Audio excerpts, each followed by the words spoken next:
This clip wasn't leaked by accident. Someone wanted you to see it.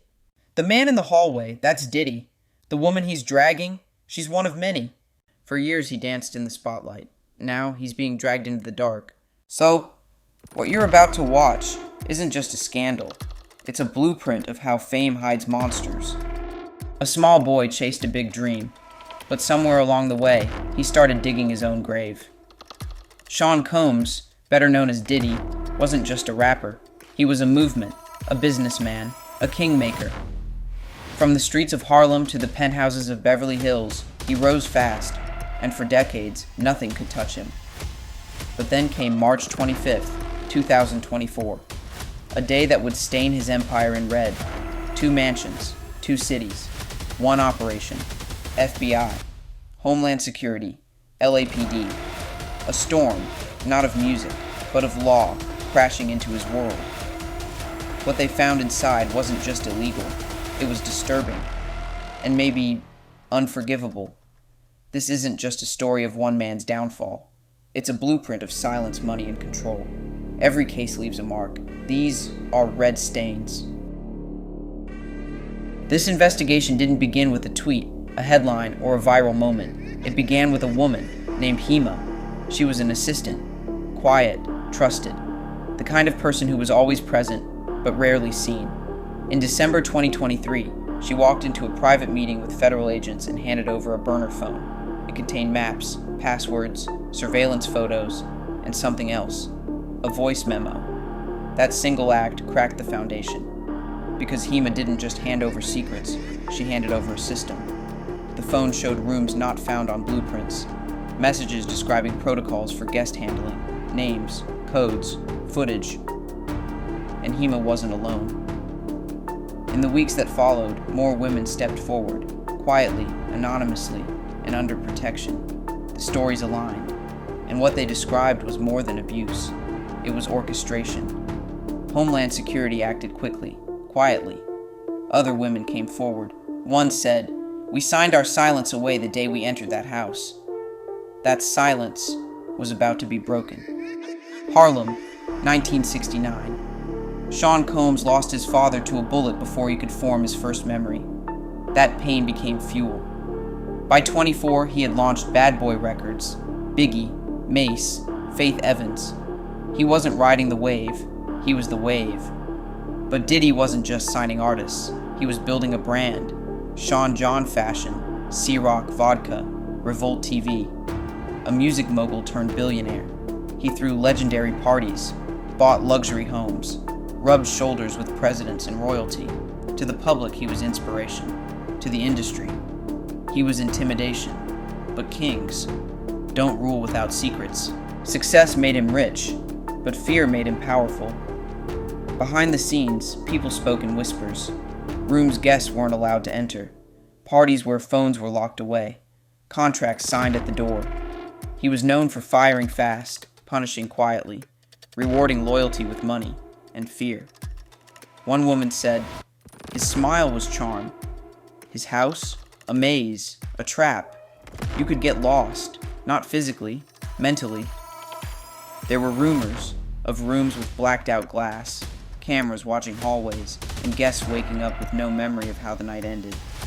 But no one spoke publicly, because everyone who signed knew what silence cost. And Diddy made sure silence was the most valuable currency of all. 5:32 a.m., Los Angeles. Agents move in. Simultaneously, a second team enters a mansion in Miami. Inside both homes, what they find defies explanation. Rooms without windows, chains bolted to floors, cuffs, restraint devices, soundproof padding, and in one case, a live feed surveillance hub showing every hallway, bedroom, and locked door. Documents, hard drives, a stack of NDAS, photos marked with times, dates, guest codes. But what froze even the most seasoned agent was the basement. In LA, they found a chamber with mirrored walls, a central chair bolted to the floor, and medical restraints. One investigator called it something out of a psychological horror film. One official said, "We weren't expecting a dungeon," but that's exactly what it looked like. And suddenly this wasn't just a celebrity case, it was federal. Cassie had always been close to Diddy, too close. But after years of silence, she broke it. Her lawsuit wasn't just a statement, it was an explosion. Graphic allegations, violent patterns, psychological control. She described being trapped, monitored, isolated, and she wasn't alone. Her words gave others permission to speak. Suddenly, whispers became testimony. Cassie's courage cracked the mirror Diddy had built around himself. She didn't just accuse him of abuse. She described a man who needed to dominate through gifts, fear, silence. And this time, the world listened. Inside the mansions, the agents found what prosecutors called ritualized spaces. Some rooms had padded walls. One had multiple locks from the outside. Restraint belts, pill bottles, surgical gloves. One hard drive simply labeled Control. Another, Faces. No names have been released, but insiders say what's on them could end careers. Who had no idea they were being recorded. Some weren't even adults. Agents uncovered journals too, handwritten logs in a woman's voice. One entry read, "He says I'm here because I matter, but I feel erased." In one hallway closet, a small shoe was found, torn, no explanation, no owner. It wasn't just criminal, it was dark. After days of silence, Diddy posted a video. Enough is enough. That's what he said on Instagram. Calm, controlled. He denied everything, called it a smear, blamed the media, claimed extortion. "Y'all know me," he said. "You've seen my work, my journey. Don't believe the lies." But just reputation, and reputation, can't save you from evidence. Cassie responded only once. Healing doesn't require cameras. And while Diddy's team lawyered up, his legacy began bleeding out. Within days, partnerships vanished. Brands pulled out. No more invites. No more platforms. Every partner wanted distance. Suddenly, the man who was once unavoidable became untouchable. Former collaborators stayed quiet. Some deleted old photos. Others spoke, not with outrage, but regret. One producer said, "We thought we owed him," but he owed a lot of people an apology. The music didn't stop, but the silence around him became deafening. Was it just him? That's the question no one wanted to answer. Some say he was the mastermind. Others say he was just the face. Security guards, managers, legal teams. Everyone knew something. It wasn't just bad behavior.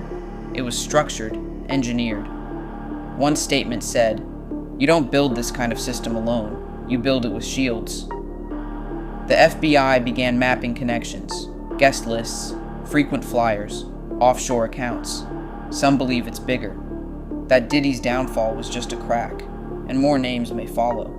And that's when people started talking about the ring theory.